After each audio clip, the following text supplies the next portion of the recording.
Apocalipsis capítulo 9, vamos a estar leyendo desde el verso 13. La pasada semana estuvimos discutiendo los primeros versos de ese capítulo que describen los eventos desatados por la quinta trompeta, y ahora vamos a ver la sexta trompeta. Si usted, ¿verdad? Como dije el domingo pasado, si usted nos visita por primera vez o está un poquito desconectado de la serie de Apocalipsis, les invito a que vaya a la aplicación de la iglesia y allí está un icono con las predicaciones, con la serie de Apocalipsis, y usted se puede poner al día. Amén.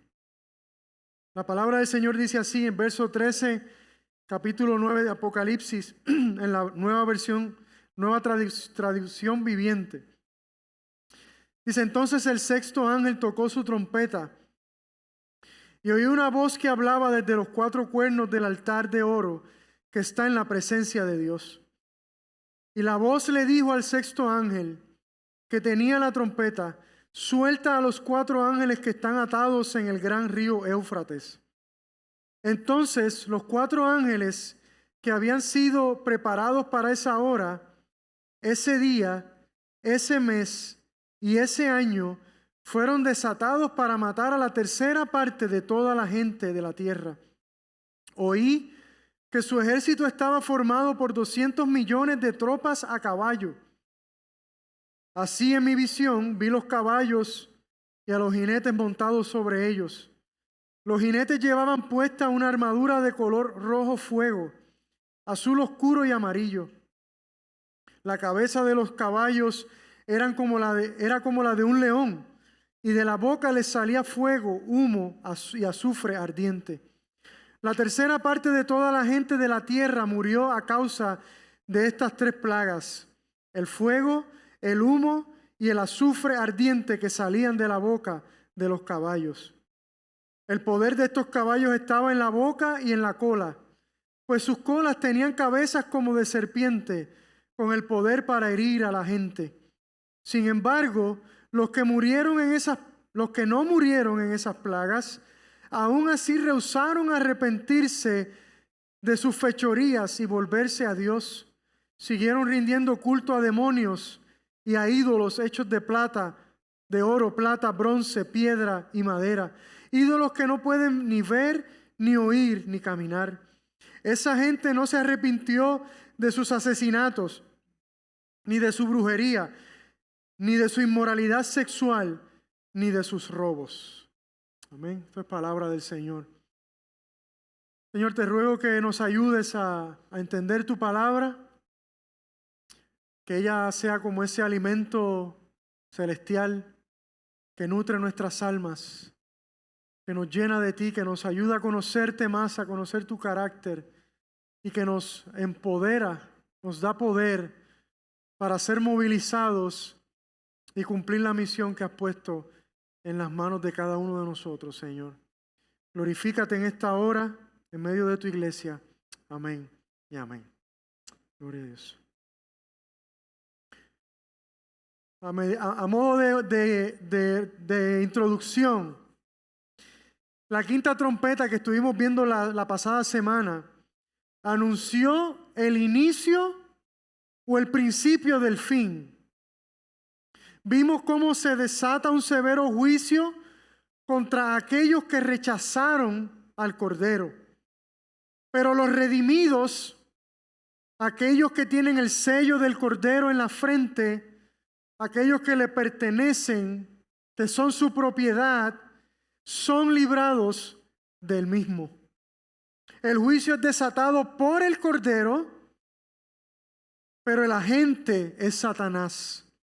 Lo que nuevamente demuestra el control soberano de Dios sobre las huestes de maldad. Este juicio decíamos que afecta a los incrédulos en el ámbito espiritual y emocional, como una muestra de los sentimientos que producirá el castigo eterno que no es otra cosa que una total y permanente ausencia de la presencia de Dios. Este preámbulo, si podemos llamarlo de esa manera, es como un último aviso de Dios para que la gente se vuelva a Él. Pero lamentablemente muchos prefieren la muerte al Salvador. Para la iglesia esto es un llamado a movilizarnos, porque el tiempo se agota y aquellos que Dios ha puesto a nuestro alrededor, como acabamos de hablar, donde vivimos, donde trabajamos, donde nos educamos y donde nos divertimos, se pierdan si no le mostramos a aquel que único los puede salvar y librar del juicio venidero.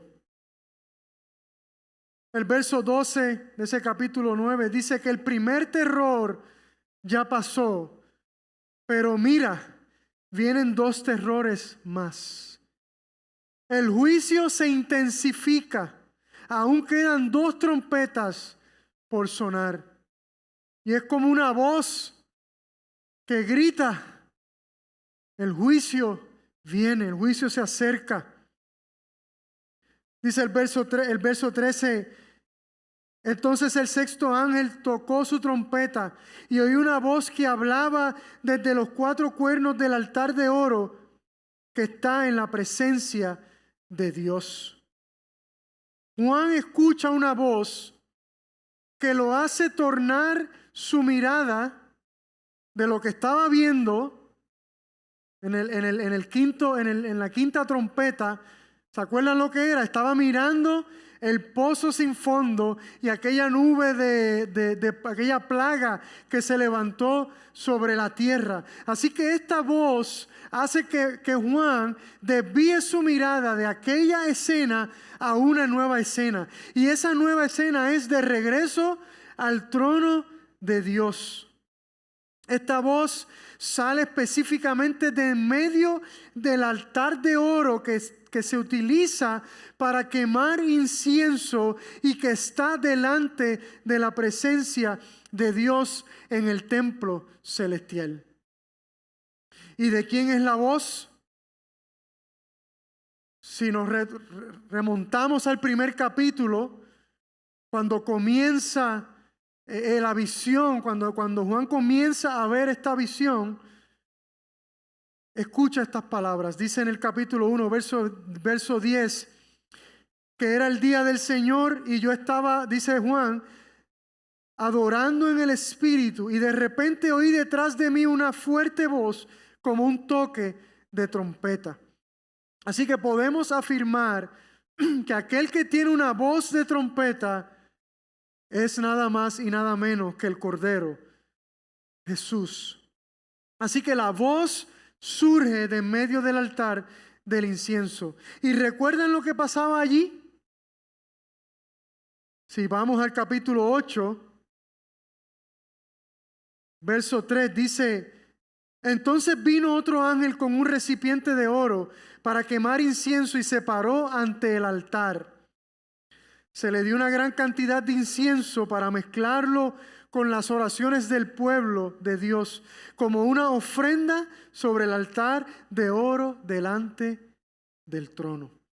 Hablábamos cuando predicamos del capítulo 8 que las oraciones del pueblo de Dios se mezclan con aquel incienso y llegan hasta la presencia de Dios, y es un olor que le produce placer a Dios, si podemos decirlo de esa manera. Le produce gozo, alegría. Decíamos que nuestras oraciones alegran el corazón de nuestro Señor. Esto que acabamos de leer ocurrió cuando Juan vio que el séptimo sello fue desatado. Y aquí volvemos a ver otra muestra del paralelismo que ocurre, que existe entre las diferentes visiones del Apocalipsis. Pero esto también nos recuerda lo que ocurrió cuando el quinto sello fue desatado. Si vamos un poquito más atrás al capítulo 6, el verso 9 y 10 dice que cuando el Cordero rompió el quinto sello, dice Juan que vi debajo del altar, de nuevo, aquel altar del incienso, las almas de todos los que habían muerto como mártires por causa de la palabra de Dios y por haber sido fieles a su testimonio. Ellos clamaban al Señor y decían: oh Señor soberano. Y era un clamor profundo, era un clamor probablemente lleno de lágrimas, un gemido de lo más profundo del corazón. Oh Señor soberano, santo y verdadero, ¿cuánto tiempo hasta que juzgues a la gente de este mundo y tomes venganza de nuestra sangre por lo que nos han hecho? Así que este altar nos recuerda el clamor del pueblo de Dios, el clamor por la justicia, porque se haga justicia. Así que esta sexta trompeta parece recordarnos una vez más que el juicio que será desatado en el día final será una respuesta de Dios a las peticiones de sus santos. Aquí vemos cómo se revela el carácter de un Dios que ama a su pueblo, un Dios que tiene en alta estima a aquellos que derramaron su sangre a causa de su fidelidad a Él y que está listo, un Dios que está listo para hacer justicia, para hacerles justicia.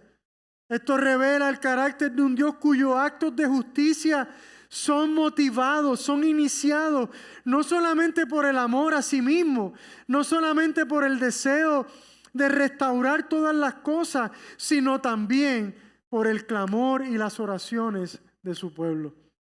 Y eso nos llena de esperanza, porque sabemos que nuestras oraciones suben a la presencia de Dios y mueven el corazón de Dios. Dice el verso 14: y la voz le dijo al sexto ángel que tiene la trompeta: suelta a los 4 ángeles que están atados en el gran río Éufrates. Estos 4 ángeles reciben una instrucción. Y estos 4 ángeles nos recuerdan, parece hacer alusión a los 4 ángeles que Juan vio parados en las 4 esquinas de la tierra, sujetando los 4 vientos cuando el sexto sello fue desatado. Si vamos atrás al capítulo 7, dice el verso 1: después vi a 4 ángeles que sujetaban de pie en las 4 esquinas de la tierra, que estaban de pie en las 4 esquinas de la tierra. Sujetaban los 4 vientos para que no soplaran contra la tierra, ni sobre el mar, ni sobre ningún árbol. Estos ángeles parece que están en posición de ataque, listos para entrar en acción, esperando la instrucción. El hecho de que están atados pareciera dar la impresión que estos ángeles son ángeles de maldad y no de luz. Aunque la expresión también puede significar que pueden ser ángeles celestiales, que simplemente la expresión de estar atados lo que significa es que están detenidos, ¿verdad?, a la espera de la instrucción de ser enviados a cumplir su misión. Sin embargo, dado a las cosas que describe esta visión, este relato, más adelante yo personalmente me inclino a pensar que son ángeles de maldad. Y no hay problema con eso, porque si hemos dicho que el Señor es soberano incluso sobre las huestes de maldad, pues no hay problema que estos ángeles sean ángeles de maldad. Mientras que en el capítulo 7 los ángeles aparecen en las 4 esquinas de la tierra, aquí aparecen junto al río Éufrates. Y dado a la naturaleza altamente simbólica de este relato, no debemos pensar que la mención del río Éufrates es literal. Por lo tanto, debemos preguntarnos qué representaba para la iglesia del primer siglo el río Éufrates. Esa es la primera pregunta que debemos hacer si queremos ser responsables en la interpretación de este escrito. En primer lugar, el Éufrates representaba el límite oriental que tendría la tierra que el Señor le daría, le prometió a su pueblo. Si vamos al libro de Josué, en el capítulo 1, dice, el Señor le dice a Josué: te prometo a ti mismo lo que le prometí a Moisés. Donde quiera que pongan los pies los israelitas, estarán pisando la tierra que les he dado. Desde el desierto del Negev en el sur, hasta las montañas del Líbano en el norte, desde el río Éufrates en el este, en el oriente, hasta el mar Mediterráneo al occidente, incluida toda la tierra de los hititas.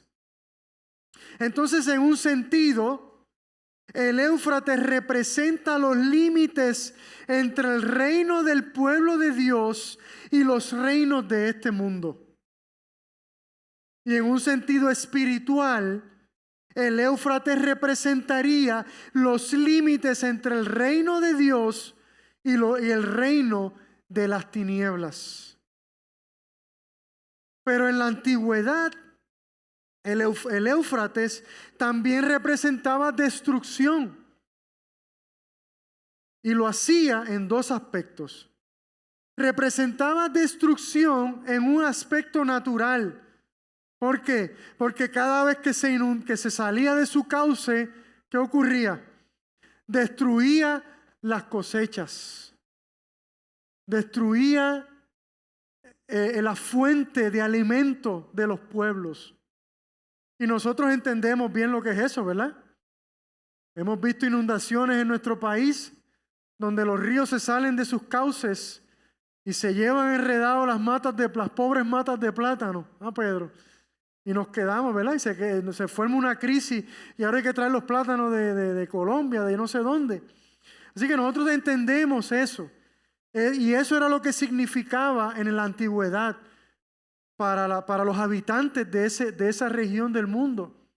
Incluso habían pueblos que consideraban al río como un dios porque traía destrucción.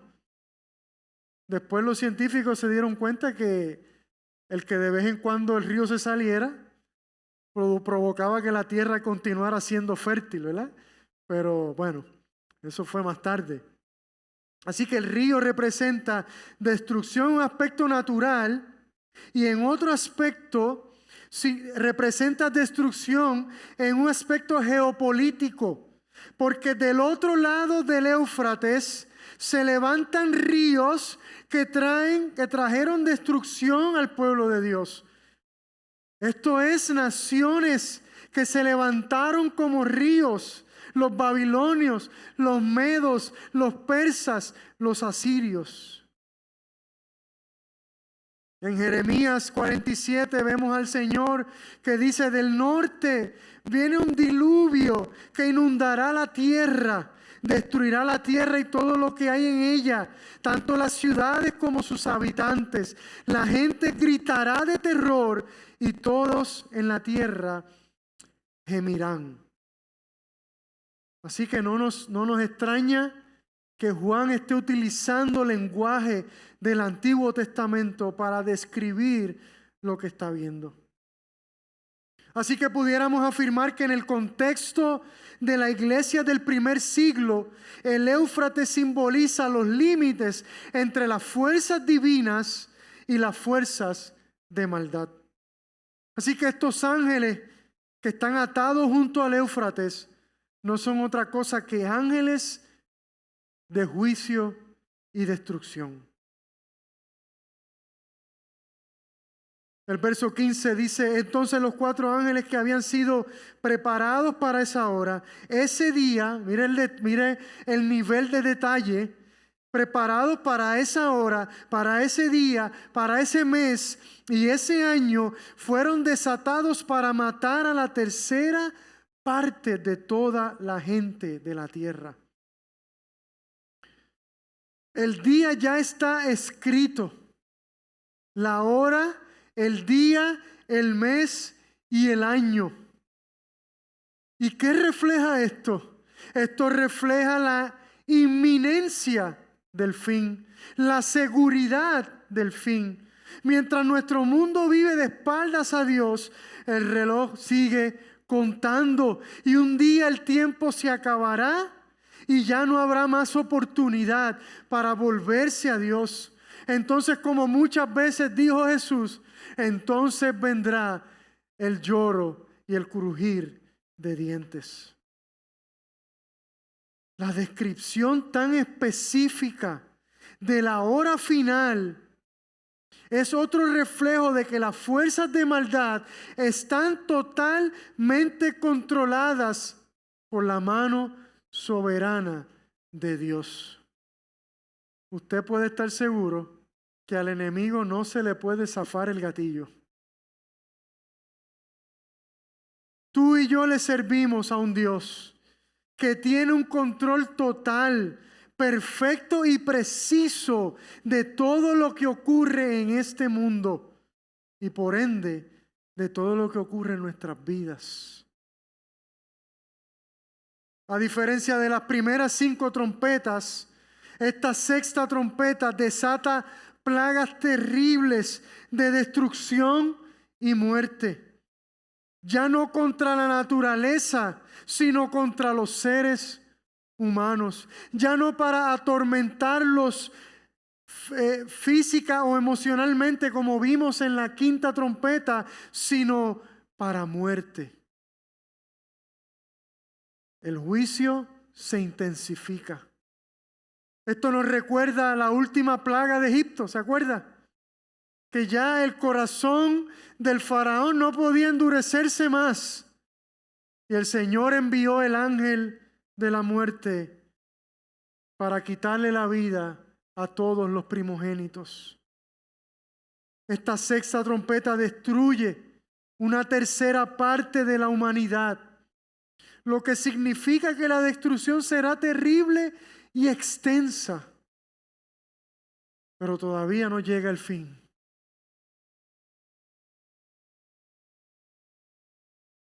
Versos 16 y 17 dice: y oí que su ejército estaba formado por 200 millones de tropas a caballo.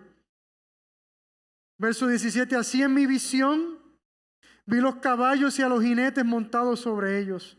Los jinetes llevaban puesta una armadura de color rojo fuego, azul oscuro y amarillo. La cabeza de los caballos era como la de un león, y de la boca les salía fuego, humo y azufre ardiente.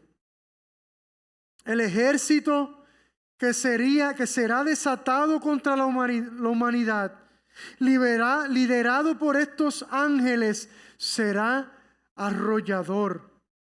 No habrá rincón del mundo en que los seres humanos puedan huir y esconderse. Y no debemos pensar que este ejército es un ejército humano, como a veces hemos escuchado que muchas veces se interpreta estos pasajes. No es un ejército humano, no es una gran guerra entre naciones. Este es un ejército que se levanta en la esfera espiritual en contra de la humanidad, de los seres humanos. El número 200 millones es bastante, ¿verdad? Es mucho. Y como pasa en el Apocalipsis, los números tienen un alto sentido de simbolismo. Este número redondo, 200 millones, describe la magnitud y el alcance de este ejército contra la humanidad.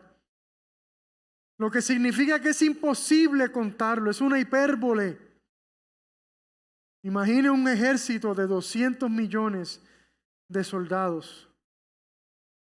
Hasta ahora, todo lo que Juan describe es porque lo ha oído, ¿cierto? Lo ha oído. Pero ahora va a tratar de explicar lo que ha oído de una forma visual. Y la descripción visual lo que hace es añadirle énfasis a la escena. Si existiera un animal con cuerpo de caballo y boca de león, y que de su boca saliera fuego como un dragón, ¿cómo sería ese animal? Sería extremadamente arrollador y destructor. La fuerza del caballo, la ferocidad de un león y el alcance del dragón. Y de nuevo, debemos resistir la tentación de pensar que realmente estas criaturas existen. Debemos resistir la tentación de pintar una criatura como esta. Este no es la intención de Juan con esta descripción. La intención de Juan es utilizar la mayor cantidad de imágenes para explicar lo que él está viendo. Ahora, mientras meditaba en esto, pensaba en la quinta trompeta y pensaba en la nube aquella de langostas que salió del pozo del abismo. Y me preguntaba si será el mismo ejército que Juan vio cuando se tocó aquella quinta trompeta, que en aquel momento solo tenían autoridad para atormentar a los seres humanos, pero ahora se le da autoridad para matar.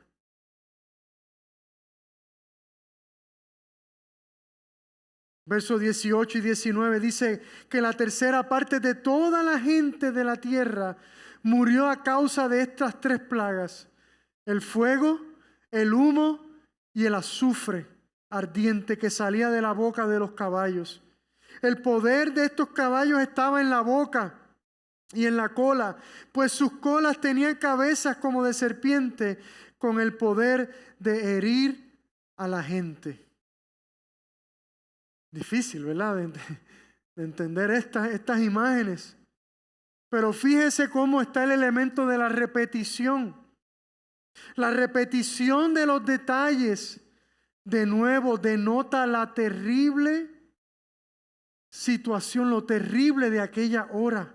La destrucción que se desata cuando se toca esta sexta trompeta es a través de las tres plagas de fuego, humo y azufre. Y esto posiblemente trajo a la memoria de la iglesia del primer siglo, de los cristianos, la destrucción de las ciudades de Sodoma y Gomorra. ¿Por qué fueron destruidas estas ciudades? Estas ciudades fueron destruidas por el nivel de maldad que imperaba y por la inexistencia de gente que proclamara el evangelio y que fueran fieles a él. ¿Recuerda a Abraham negociando con Dios? Si hubieran tantos fieles, y tantos, y cuando llegó casi a cero. Y vamos al capítulo 19 de Génesis, vemos estos elementos, estas plagas. Dice el verso 24, enseguida el Señor hizo llover de los cielos fuego y azufre ardiente sobre Sodoma y Gomorra.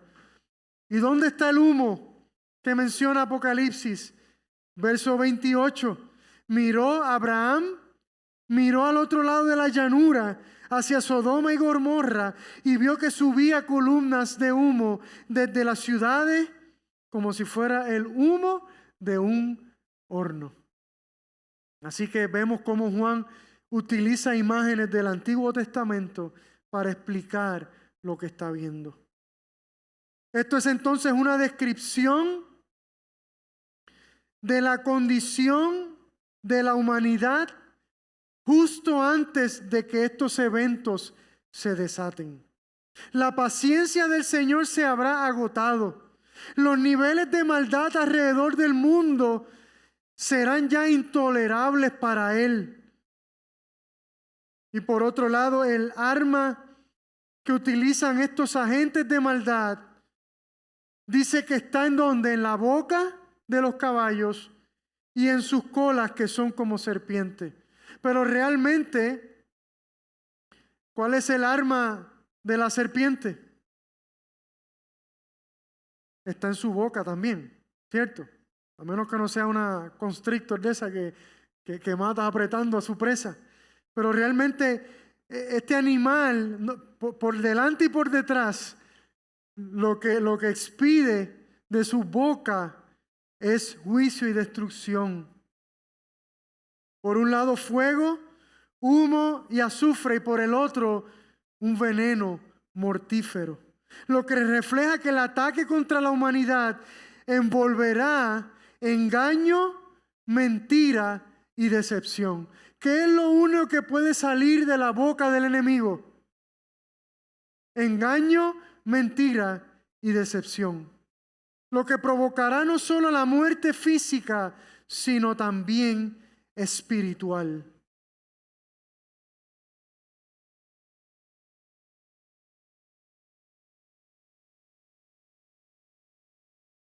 Versos 20 y 21 dicen: sin embargo, los que no murieron en esas plagas, aún así rehusaron arrepentirse de sus fechorías y volverse a Dios. Siguieron rindiendo culto a demonios y a ídolos hechos de oro, plata, bronce, piedra y madera. Ídolos que no pueden ni ver, ni oír, ni caminar. Esa gente no se arrepintió de sus asesinatos, ni de su brujería, ni de su inmoralidad sexual, ni de sus robos. Estos últimos versos nos dan detalles más crudos y específicos de la condición humana cuando el juicio de Dios sea desatado. Estos versos se unen en paralelo a la descripción de aquellos que prefirieron huir a las montañas, ¿se acuerdan? Y rogarle a las montañas que cayeran sobre ellos cuando el sexto sello fue desatado. Y también se une en paralelismo a aquellos que buscan la muerte y no la hallaron cuando se tocó la quinta trompeta. Si algo demuestra esto, es que en aquel día nadie podrá acusar a Dios de ser injusto. Nadie podrá decir: el Señor está haciendo injusticia contra la humanidad. La condición espiritual de aquellos que estén vivos para ese entonces será la prueba, la evidencia de que el juicio de Dios contra la humanidad será más que justificado. Los días finales se distinguirán por una falta de arrepentimiento y de pudor. La gente no se avergonzará por los actos de maldad que realizan. Uno le quitará la vida al otro como mascar chicle. Otros se aferrarán más y más a las religiones paganas. Otros realizarán actos sexuales vergonzosos a plena luz del día. Otros se apoderarán de lo que no les pertenece sin ninguna preocupación. No habrá nadie que se sonroje, que se le ponga la cara caliente. Ya no existirá ni siquiera el remordimiento. La ceguera espiritual será absoluta. La apatía a las cosas de Dios para pelos. Todos los eventos desatados por las primeras 6 trompetas, en vez de llevar a la gente al arrepentimiento, endurecen sus corazones. Esos días no solo se distinguirán por la falta de arrepentimiento, sino que dice este pasaje, por la adoración al diablo, a sus obras y a sus ídolos. La gente se aferrará más y más a las cosas de este mundo buscando seguridad. Sus vidas serán dominadas y guiadas por las fuerzas malignas, que no es otra cosa que guiadas por el engaño y la mentira.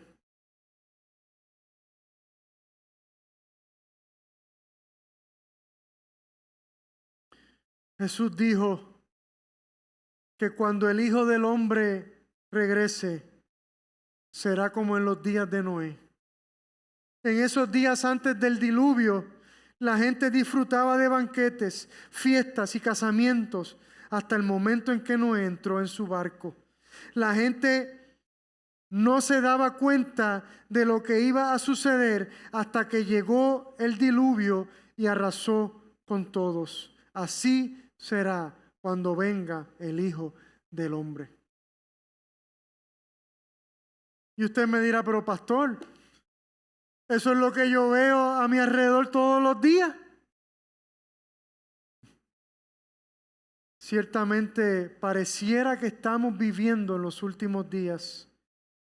Y esto hace mucho más impresionante, sorprendente, el pensar que esos días aún no han llegado. Así que imagine cómo serán.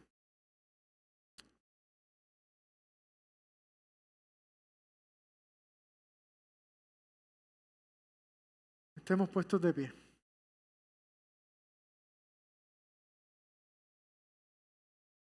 ¿Qué les parece si oramos? Yo siento, el domingo pasado oramos por la gente, ¿verdad? Por aquellos que se pierden a nuestro alrededor. Pero yo siento que debemos orar por nosotros y pedirle al Señor que no permita que nos alejemos de Él y que nos envolvamos en obras de maldad, de la maldad de este mundo. Y oremos para que no pongamos nuestra confianza en las cosas de este mundo, para que no busquemos nuestra seguridad en las cosas de este mundo. Que las cosas de este mundo jamás ocupen el lugar de Dios en nuestras vidas. Que reconozcamos que ese es el significado de la idolatría. Y que la idolatría no es otra cosa que el engaño y la mentira que produce ceguera espiritual en las personas. Este verdaderamente es el juicio que se desata en los días finales. Una ceguera espiritual absoluta en las personas. Y esa ceguera espiritual es lo que hace que se endurezca el corazón. Y tenemos que pedirle al Señor que no nos ocurra eso. Porque un corazón endurecido no reconoce la bondad de Dios. Un corazón endurecido no reconoce su gracia, su amor y su misericordia. Un corazón endurecido, Cristo se le puede parar de frente y no lo reconoce y no lo ve. Y alguien que no reconoce la bondad de Dios termina huyendo de su presencia. Que el Señor nos libre de esto. Amén.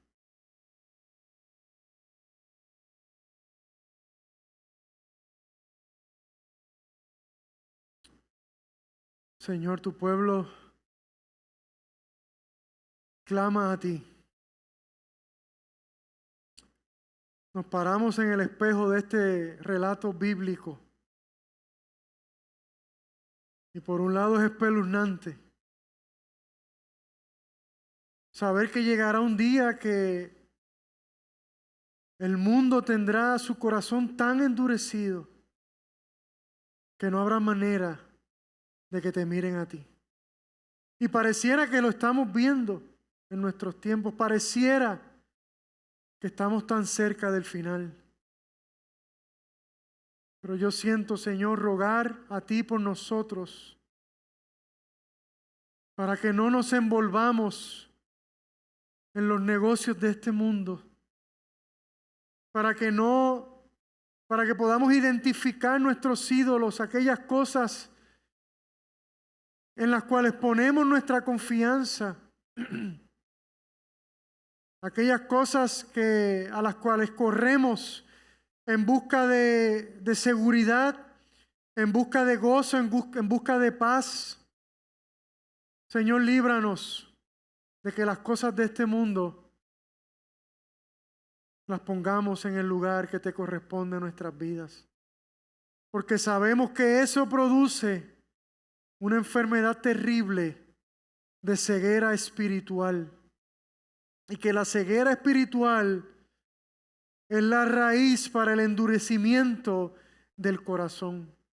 Y un corazón endurecido no hará otra cosa más que huir de tu presencia, Señor. Líbranos, libra a tu pueblo de eso, Señor.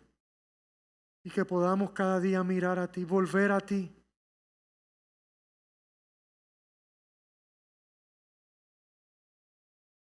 Tú eres nuestra única esperanza, Señor.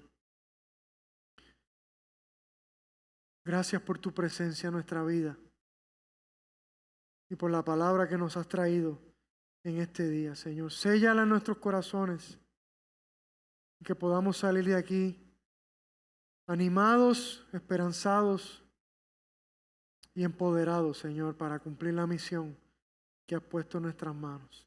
En el nombre de Jesús. Amén y amén.